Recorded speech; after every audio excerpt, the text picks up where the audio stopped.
नमस्कार दोस्तों, स्वागत है आपका मेरे YouTube चैनल हिंदी कथा कहानियाँ और हिंदी कथा साहित्य संचन में।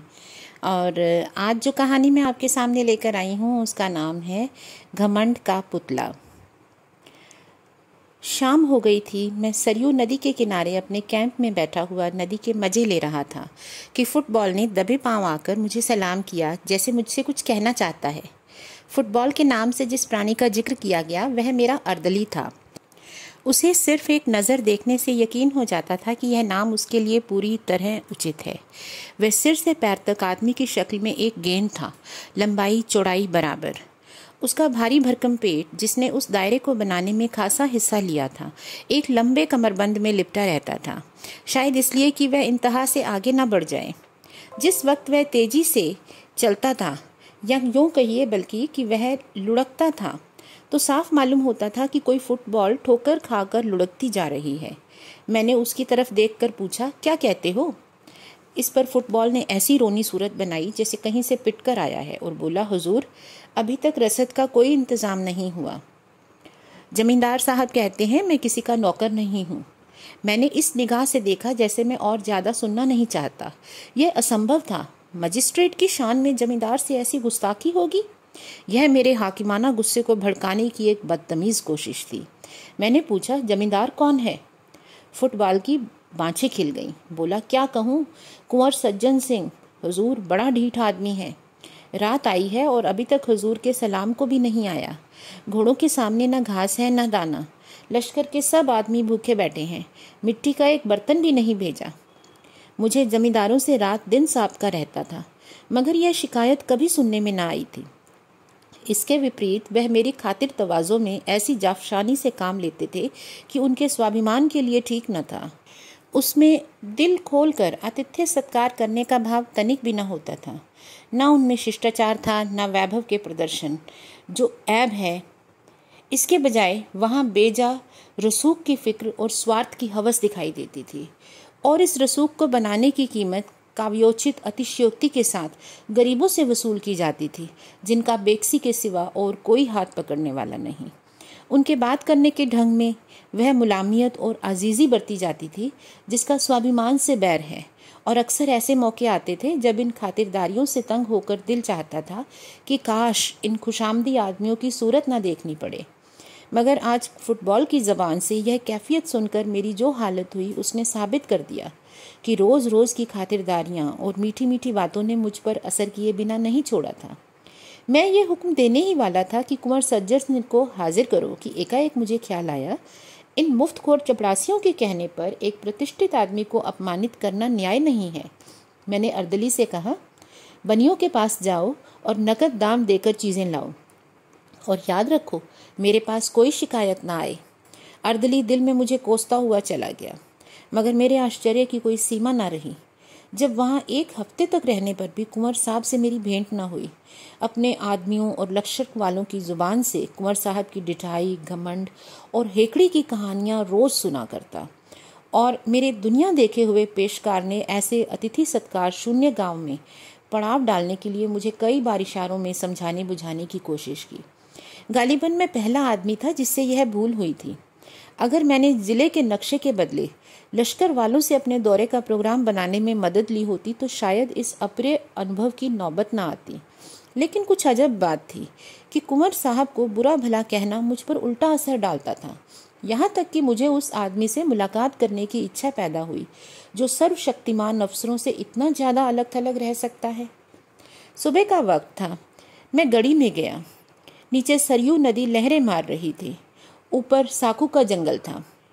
मीलों तक बादामी रेत, उस पर खरबूज और तरबूज की क्यारियां थीं। पीले पीले फूलों से लहराती हुई बगलों और मुर्गाबियों की गोल गोल कतारें थीं। सूर्य देवता ने जंगलों से सिर निकाला, लहरें जगमगाई, पानी में तारे निकले। बड़ा सुहाना, आत्मिक उल्लास देने वाला दृश्य था। मैंने खबर करवाई और कुंवर साहब के दीवान खाने में दाखिल हुआ। लंबा चौड़ा कमरा था, फर्श बिछा हुआ था। सामने मसनद पर एक बहुत ही लंबा तगड़ा आदमी बैठा था। सर के बाल मुड़े हुए, गले में रुद्राक्ष की माला, लाल लाल ऊंचा माथा। पुरुषोचित अभिमान की उससे अच्छी तस्वीर नहीं हो सकती। चेहरे से रोब-दाब बरसता था। कुंवर साहब ने मेरे सलाम को इस अंदाज से लिया जैसे वह इसके आदी हैं। मसनद से उठकर उन्होंने बहुत बड़प्पन के ढंग से मेरी अगवानी की, खैरियत पूछी और इस तकलीफ़ के लिए मेरा शुक्रिया अदा किया। इतर और पान से मेरी तवज्जो की। तब वह मुझे अपनी उस गड़ी की सैर कराने चले जिसमें किसी ज़माने में ज़रूर आसफुद्दौला को जिच किया होगा, मगर इस वक्त वह बहुत टूटी फूटी हालत में थी। यहाँ के एक एक रोड़े पर कुंवर साहब को नाज था। उनके खानदानी बड़प्पन और रोब-दाब का जिक्र उनकी ज़ुबान से सुनकर विश्वास न करना असंभव था। बयान करने का ढंग यकीन को मजबूर करता था, और वे उन कहानियों के सिर्फ पासबान ही ना थे, बल्कि वह उनके ईमान का हिस्सा थी, और जहाँ तक उनकी शक्ति में था उन्होंने अपनी आन निभाने में कोई कसर नहीं की। कुंवर सज्जन सिंह खानदानी रईस थे। उनकी वंश परंपरा यहाँ वहाँ टूटती हुई अंत में किसी महात्मा ऋषि से जाकर मिल जाती थी।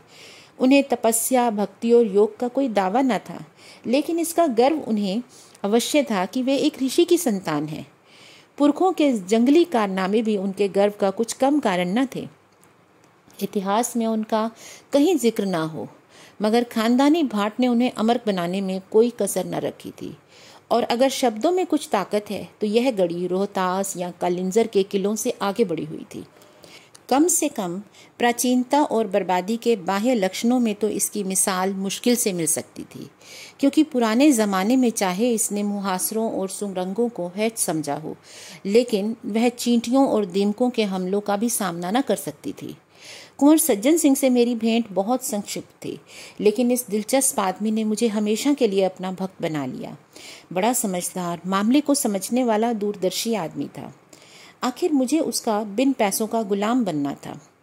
बरसात में सरयू नदी इस जोर शोर से चढ़ी कि हजारों गांव बर्बाद हो गए।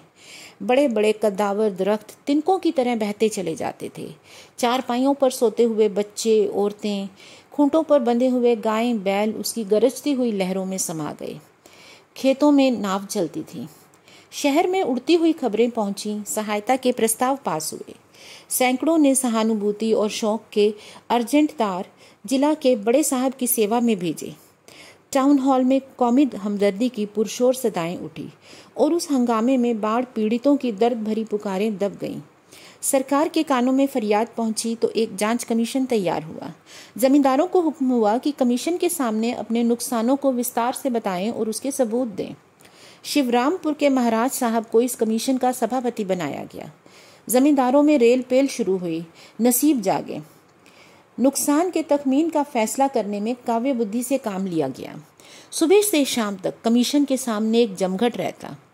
ऑनरेबल महाराजा साहब को सांस लेने की फुर्सत ना थी। दलील और शहादत का काम बात बनाने और खुशामद से लिया जाता था। महीनों यही कैफियत रही। नदी किनारे के सभी जमींदार अपने नुकसान की फरियादें पेश कर गए। अगर कमीशन से किसी को कोई फायदा नहीं पहुंचा तो वह थे कुंवर सज्जन सिंह। उनके सारे मौजे सरयू के किनारे पर थे और सब तबाह हो गए थे। गढ़ी की दीवारें भी उसके हमलों से बच न सकी थी, लेकिन उनकी जबान ने खुशामद करना तो सीखा ही ना था, और यहाँ उसके बगैर काम होना मुश्किल था। चुनांचे वह कमीशन के सामने ना आ सके।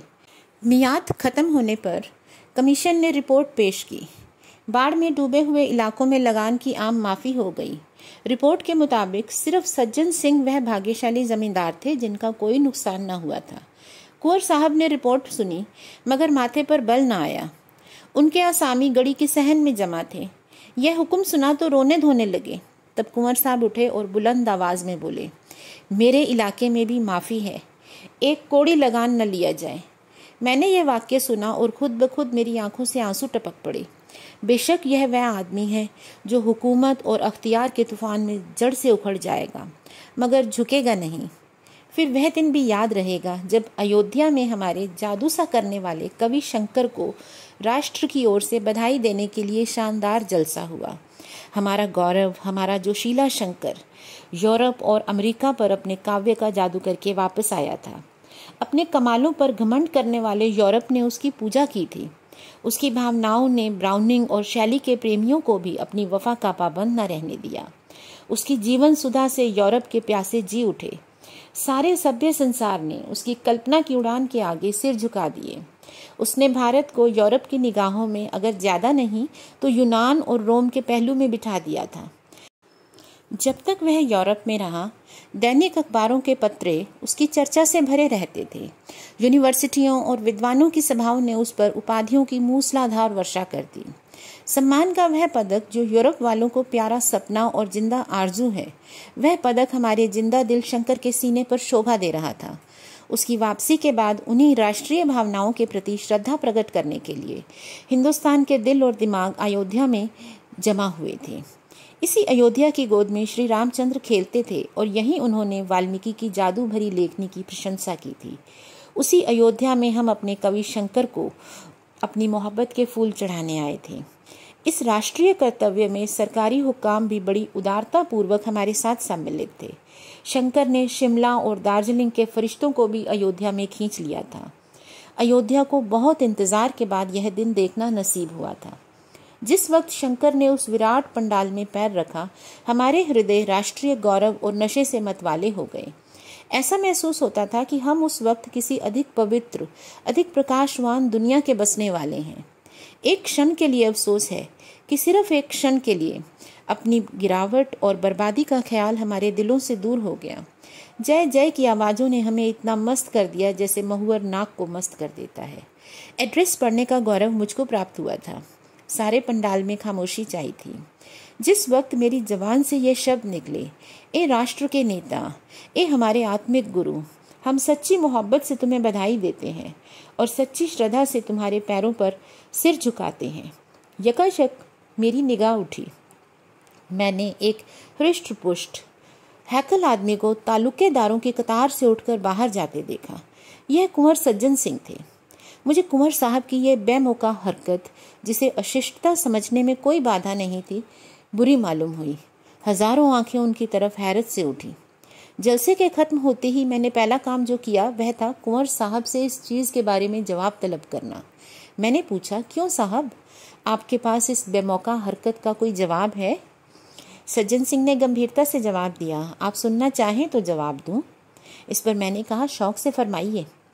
फिर वह बोले, अच्छा तो सुनिए, मैं शंकर की कविता का प्रेमी हूँ, शंकर की इज्जत करता हूँ, शंकर पर गर्व करता हूँ, शंकर को अपने और अपनी कौम के ऊपर एहसान करने वाला समझता हूँ, मगर उसके साथ ही उन्हें अपना आध्यात्मिक गुरु और उनके चरणों में सिर झुकाने के लिए तैयार नहीं हूँ। मैं आश्चर्य से उसका मुंह ताकता रह गया। यह आदमी नहीं, घमंड का पुतला है। देखो, यह सिर कभी झुकता ही नहीं। काफी समय बीत गया। पूर्णमासी का पूरा चांद सरयू के सुनहरे फर्श पर नाचता था और लहरें खुशी से गले मिल मिल कर गाती थीं।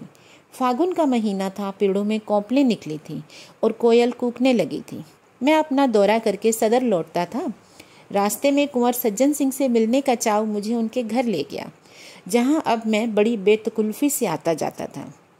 मैं शाम के वक्त नदी की सैर को चला।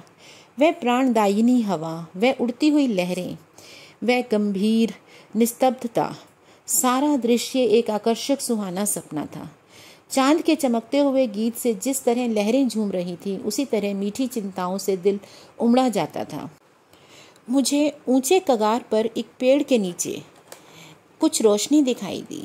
मैं ऊपर चढ़ा। वहां बरगद की घनी छाया में धूनी जल रही थी। उसके सामने एक साधु पैर फैलाए बरगद की एक मोटी जटा के सहारे लेटे हुए था। उनका चेहरा आग की चमक को लजाता था। नीले तालाब में कमल खिला हुआ था। उनके पैरों के पास एक दूसरा आदमी बैठा हुआ था। उसकी पीठ मेरी तरफ थी। वह उस साधु के पैरों पर अपना सिर रखे हुए था, पैरों को चूमता था और माथे पर लगाता था। साधु अपने दोनों हाथ उसके सिर पर रखे हुए था, जैसे वासना, धैर्य और संतोष के आंचल में आश्रय ढूंढ रही हो। भोला लड़का माँ बाप की गोद में आ बैठा हो। एकाएक वह झुका हुआ सर उठा और मेरी निगाह उसके चेहरे पर पड़ी। मुझे सकता सा हो गया, ये कुंवर सज्जन सिंह थे। वह सर जो झुकना ना जानता था, इस वक्त जमीन छू रहा था। वह माथा जो एक ऊंचे मनसबदार के सामने ना झुका, जो एक प्रतापी वैभवशाली महाराज के सामने ना झुका, जो एक बड़े देश प्रेमी कवि और दार्शनिक के सामने ना झुका, इस वक्त एक साधु के कदमों में गिरा हुआ था। घमंड वैराग्य के सामने सिर झुकाए खड़ा था। मेरे दिल से इस दृश्य ने भक्ति का एक आवेग पैदा किया। आंखों के सामने से एक पर्दा हटा और कुंवर सज्जन सिंह का आत्मिक स्तर दिखाई दिया। मैं कुंवर साहब की तरफ जाकर उनसे लिपट गया और बोला, मेरे दोस्त, मैं आज तक तुम्हारी आत्मा के बड़प्पन से बिल्कुल बेखबर था। आज तुमने मेरे हृदय पर उसको अंकित कर दिया कि वैभव और प्रताप, कमाल और शोहरत सब घटिया चीज़ें हैं, भौतिक चीज़ें हैं। वासना में लिपटे हुए लोग इस योग्य नहीं कि हम उनके सामने भक्ति से सिर झुकाएं। वैराग्य और परमात्मा से दिल लगाना ही वे महान गुण हैं जिनकी ड्योढ़ी पर बड़े बड़े वैभवशाली और प्रतापी लोगों के सिर भी झुक जाते हैं। यही वह ताकत है जो वैभव और प्रताप को, घमंड की शराब के मतवालों को और जड़ाऊ मुकुट को अपने पैरों पर गिरा सकती है। एक तपस्या के एकांत में बैठने वाली आत्माओं, तुम धन्य हो कि घमंड के पुतले भी पैरों की धूल को माथे पर चढ़ाते हैं। कुंवर सज्जन सिंह ने मुझे छाती से लगाकर कहा, मिस्टर वागले, आज आपने मुझे सच्चे गर्व का रूप दिखा दिया और मैं कह सकता हूँ कि सच्चा गर्व सच्ची प्रार्थना से कम नहीं। विश्वास मानिए, मुझे इस वक्त ऐसा मालूम होता है कि गर्व में भी आत्मिकता को पाया जा सकता है। आज मेरे सिर में गर्व का जो नशा है वह कभी न था। और इस तरह से इस कहानी के सूत्रधार को यह पता चला कि जो व्यक्ति किसी के सामने सिर नहीं झुकाता था, वो सच्चे ज्ञान के आगे और ईश्वर की भक्ति करने वालों के आगे झुका जाता था, उनके पैरों को चूमता था। और यही आत्मिकता है, यही सच्ची भक्ति है। धन्यवाद दोस्तों। अगर आपको मेरी कहानी सुनाने का ढंग पसंद आता है तो आप इस वीडियो को लाइक करें, शेयर करें और मेरे चैनल को सब्सक्राइब करें।